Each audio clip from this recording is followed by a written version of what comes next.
زدم. به نام یزدان پاک.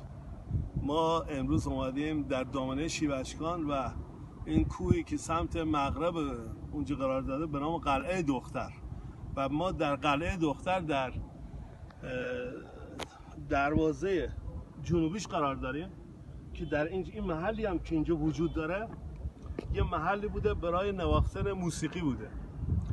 در طی هزارها در آیین مهر ما روزی 2 بار جشن میگرفتیم، یه بار در طلوع خورشید، یه بار در غروب خورشید. خورشید که طلوع میکرده نقار زنایی بودن، اهل موسیقی بودن، میمونن در اینجا یه تختگاهی با چند صد پله اینجا از این میمونن بالا و وقتی خورشید طلوع میکرد از کوه شیوشکان که کوه رو برون میبینه کوه شیوشکانه، از این طلوع میکرده و در اینجا مینواختن و به شادی مردم و با روز مردم به شادی شروع میکردن.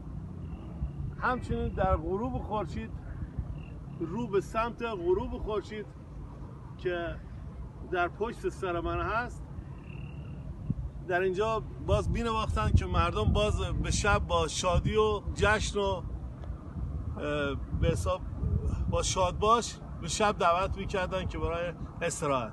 و اینجا جا بسیار بسیار سپند و مقدسیه که از هزارهای پیش تا الان به جا مونده و تنها جایی که مونده این تختگاهی بوده که همین به صورت